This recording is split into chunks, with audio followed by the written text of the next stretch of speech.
को ये भी दिखाएंगे, लिखा हुआ आ रहा है, हम वो वीडियो भी दर्शकों को दिखाएंगे ताकि वो समझे कि वे पाकिस्तान की तरफ से क्या किया जा रहा है, कैसे हैक किया जा रहा है। वो वीडियो भी हम दर्शकों को दिखाने की कोशिश करेंगे। आपको बता दें कि ये लाइव सोर्सेज है, लाइव सोर्सेज पर ये साइबर अटैक पाकिस्तान की तरफ से किया गया है। वो वीडियो भी जल्दी से प्ले कीजिएगा ताकि हम दिखा पाए।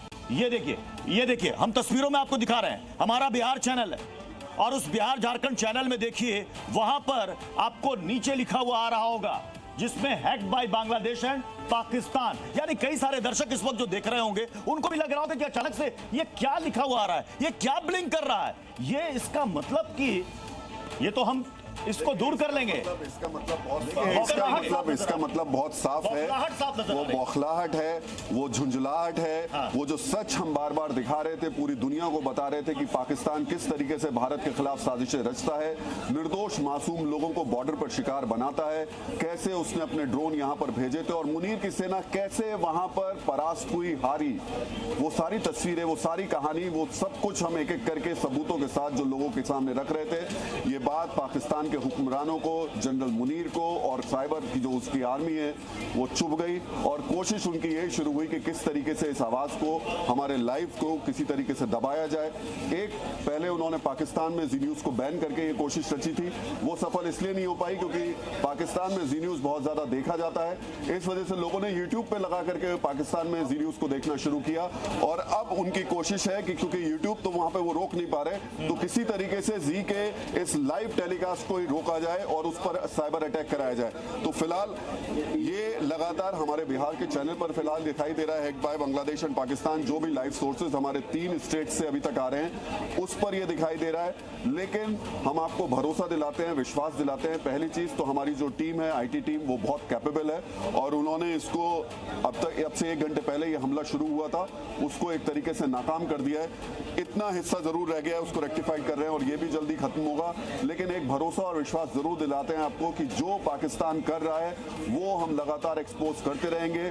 उसके आतंकवादियों की कब्र, उसके वो इलाके, खासतौर से जैश और लश्कर के जो हेडक्वार्टर्स, हमने ग्राउंड रिपोर्ट वहीं के पत्रकारों की दिखाई थी जो किसी ने सामने नहीं रखी थी, वो तस्वीरें भी आपको दिखाते रहेंगे और बताएंगे कि कैसे पाकिस्तान बर्बाद हुआ है। न सिर्फ पाकिस्तान के आवाम को उन्होंने बर्बाद किया, पूरी की पूरी अर्थव्यवस्था को बर्बाद किया और अब उस बर्बादी को छिपाने के लिए वो इस तरीके के अटैक्स प्लान कर रहे हैं। इससे एक भी हम मतलब जी न्यूज पाकिस्तान के हुक्मरानों को और वहां के आतंकियों को इतना ज्यादा चुभ रहा है। ये आतंकियों को भारतीय चैनल पर जी न्यूज पर ये सबसे पहला हमला है, ये सबसे पहला हमला है। सबसे पहले बैन जी न्यूज को करता है वहां का सूचना प्रसारण मंत्रालय और उसके बाद ये अब हैक ये जी न्यूज को करता है, ये जी न्यूज को करता है। बिल्कुल, देखिए ये बड़ा सवाल है और मैं बार बार कह रहा हूं कि जी न्यूज आज से नहीं, देश का सबसे पहला सैटेलाइट चैनल है, सबसे पुराना न्यूज चैनल है, सबसे विश्वसनीय न्यूज चैनल है और एक राष्ट्रवादी चैनल है। सबसे इंपॉर्टेंट बात यह है, देश हित की बात हमेशा जी न्यूज करता है। इस पूरी कवरेज में हमने पीछे जब भी देश को प्राथमिकता में रखते हुए, सर्वोपरि रखते हुए सारी चीजों को दिखाया और बताया है और ये चीजें पाकिस्तान को बहुत चुभ रही थी। पाकिस्तान में जी न्यूज में बार बार कह रहा हूं और जी टीवी बहुत ज्यादा देखा जाता है और उसकी पॉपुलैरिटी भी बहुत ज्यादा है। आम लोग जी न्यूज को बहुत उसकी बातों को सुनते हैं, समझते हैं। तो मुझे लगता है पाकिस्तान के जो हुक्मरान है वो इस बात को समझ रहे थे कि हम जो लगातार पिछले 15-20 दिन से पाकिस्तान का सच एक्सपोज कर रहे थे, वहां की जनता को बता रहे थे कि कैसे उनको ठगा जा रहा है, कैसे उनकी अर्थव्यवस्था को चौपट कर दिया गया है, कैसे मुनीर ने अपनी सत्ता के लिए पूरे के पूरे देश को दांव पर लगा दिया है। वो सच शायद पाकिस्तान के अवाम को वो लोग जाना नहीं देना चाहते थे। वो चाहते थे कि ये कहीं ब्रेक लगाया जाए, इसको रोका जाए और शायद यही कोशिश प्रत्युष यहाँ पर की गई है। पर मैं फिर से भरोसा दिला रहा हूँ आपको कि चाहे वो हिंदुस्तान में हमारे सारे दर्शक हों या फिर पाकिस्तान में वो लोग जो कि फिलहाल हमें यूट्यूब पे देख रहे हैं, हम पाकिस्तान की सरकार और सेना के जो सच है उसको लगातार दिखाते रहेंगे, उनको एक्सपोज करते रहेंगे, उनको बेनकाब करते रहेंगे। और देखिए कवरेज को पाकिस्तान में चोरी छिपे दिखा जा रहा है और इस वक्त जो हम कह रहे हैं हमारी आवाज भी पाकिस्तान में देखी जा रही होगी। उन्होंने इसे हैक करने की कोशिश की है, नाकाम कोशिश की है, उसके बावजूद हम दर्शकों तक पहुंच रहे हैं, यह बड़ी बात है। और दूसरी बात यह कि जो हाफिज सईद के जो करीबी की तस्वीर हमने दिखाई थी, जिसको वहां के मीडिया में यह बताया गया कि अरे साहब गलत खबर, उसको भी जी न्यूज ने वहां पर एक्सपोज किया था, शायद यही तिलमिलाहट है। इसलिए देखिए यही तिलमिलाहट है। सारी आपको लाइव अभी भी, और ये हम सारी आपको लाइव फीड दिखा रहे हैं। अभी भी जो हमारा बिहार का ये सोर्स है उस पर लिख कर आ रहा है, hacked by Bangladesh and Pakistan.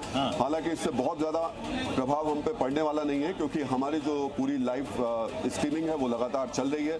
हम अभी भी अपने रिपोर्टर्स से सब लाइव ले रहे हैं और अभी आपसे बात कराते हैं उन लोगों से, कुछ लोग जो अभी हमारे साथ साइबर एक्सपर्ट पवन दुग्गल इस वक्त हमारे साथ जुड़ चुके हैं। पवन दुग्गल जी, जो हैक करने की कोशिश की गई है पाकिस्तान की तरफ से, जो लिखा आ रहा है आप भी देख पा रहे होंगे, hacked by Bangladesh and Pakistan.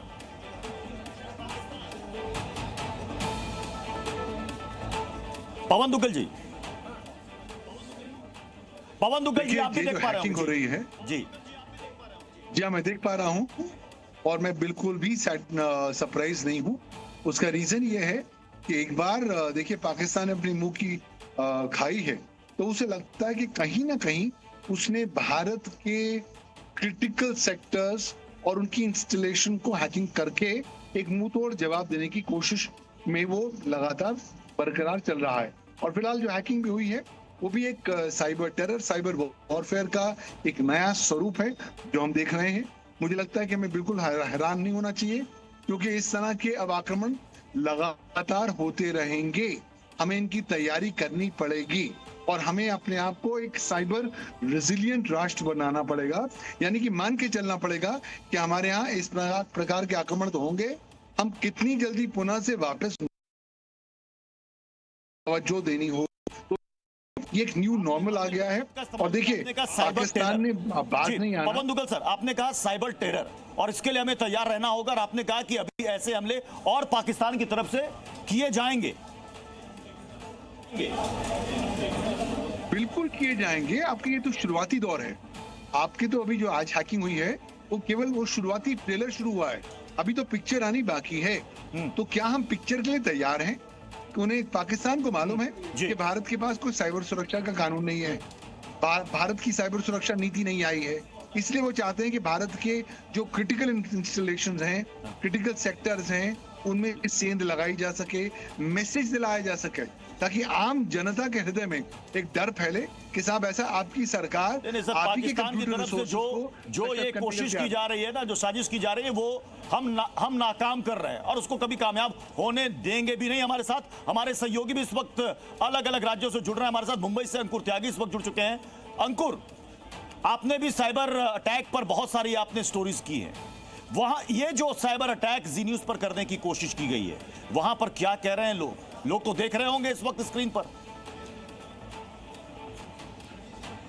बिल्कुल प्रत्युष, यहाँ पर बहुत ज्यादा इस बात को लेकर एक सुगबुगाहट है कि जिस तरीके से अटैक हुआ, लोग मान रहे हैं कि ऐसा होना था। जैसे एक्सपर्ट भी बता रहे हैं, ये माना जा रहा था कि जिस तरह की रिपोर्टिंग, जिस तरह की कवरेज पूरे इंसिडेंट को लेकर जी न्यूज ने लगातार करी है, दिन रात करी है और सटीकता के साथ करी है, शायद यही बात है। लेकिन मैं आपको थोड़ा सा अंदर की तथ्य बता देना चाहता हूँ।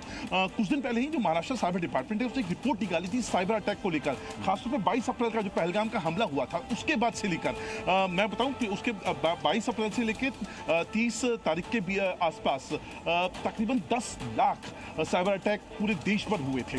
अब इसमें कई सारी टीम्स हैं। मैं इसमें अकेला पाकिस्तान इसके अंदर शामिल नहीं है।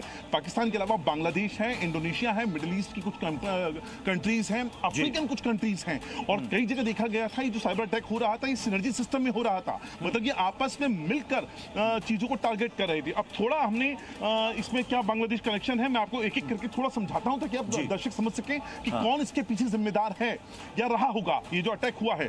पहला एक जो पाकिस्तान का एक ग्रुप है, इसका नाम है टीम इंसेन पीके। बार बार लिख लीजिए, ये सबसे बड़ा इसका वो है, टीम इंसेन पीके। ये एक्चुअली एक एडवांस परसिस्टेंट थ्रेट ग्रुप है जो इस तरह के अटैक्स करने के लिए सबसे ज्यादा उसका नाम सामने आ रहा है। ये पाकिस्तान बेस्ड है। दूसरे नंबर पे बांग्लादेश का है। इस ग्रुप का नाम है मिस्टीरियस टीम बांग्लादेश।